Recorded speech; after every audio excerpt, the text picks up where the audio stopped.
to the York County Public Library Summer Reading Program. My name is Mrs. G, and I'm here to do summer science. Today we are going to have fun. We're going to make a slushie. You probably can think of some characters in movies and books that either could make snow or ice or make it cold or make it hot. We're actually going to make a slushie in just the heat of the day. So first of all, what we need to do is get together our supplies. I'm going to go over the supplies and then I'll put up a list and you guys can pause your video and go gather them. So the first thing you're going to need are some Ziploc baggies. You're going to make sure that they've got a good tight seal because you don't want what we put in them to be able to get out. It's going to ruin your slushie. You also will need a container with a lid. I find that a plastic container works best versus a glass container, but you could also, if you had an insulated container, that would even be better. You're going to need some measuring cups, a half cup and a whole. You're going to need some salt and a teaspoon to measure that salt. You're going to need some plain water, and you're going to need whatever you want to drink.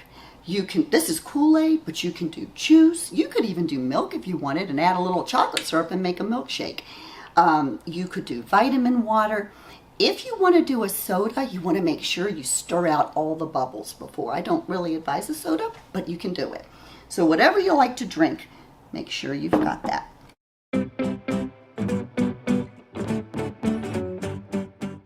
All right, let's get started.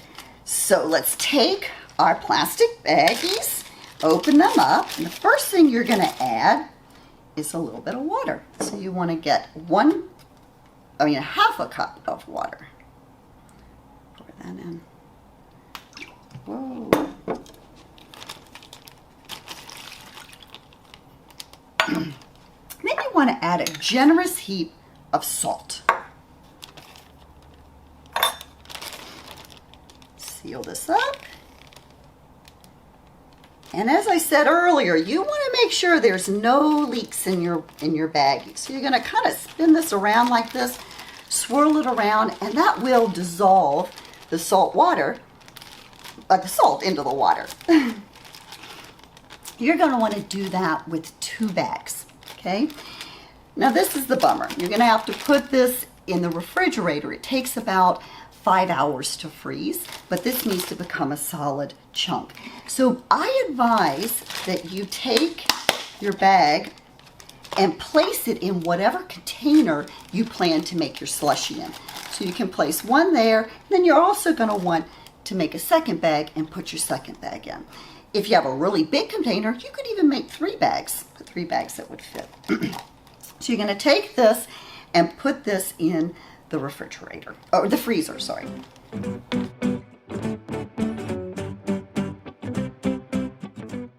Now let's add the liquid, whatever drink of choice, to our container. So here we go.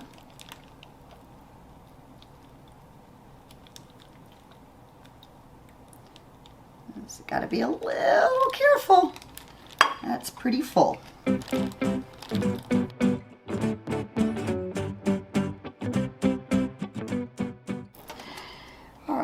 So once it's in your container, your goal now is to move this liquid around the different frozen saltwater blocks. Okay, you might turn it over, spin it around, and then let it rest.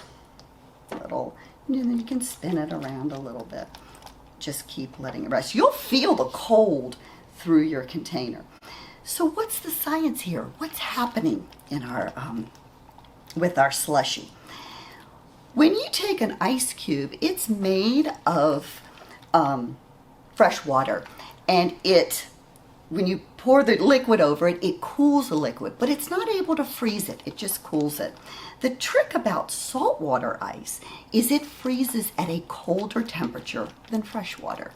So what's happening in here as we're swirling this liquid around our ice is the cold, the extra cold from the ice cubes is moving into our liquid and freezing the water in our liquid.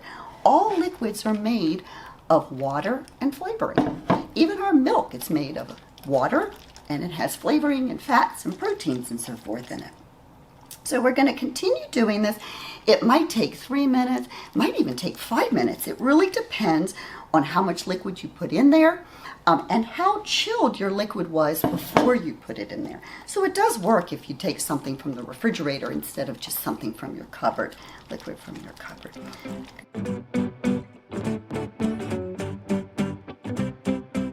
I think it might be done. It's been about 3 or 4 minutes.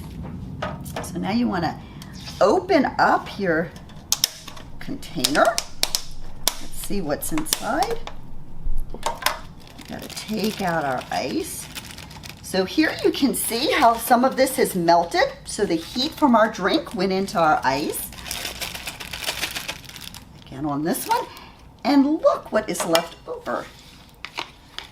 A nice slushy that we can enjoy. You could even do this a little bit longer and make it a little bit more like what you might find at 7-Eleven. So here is our slushy.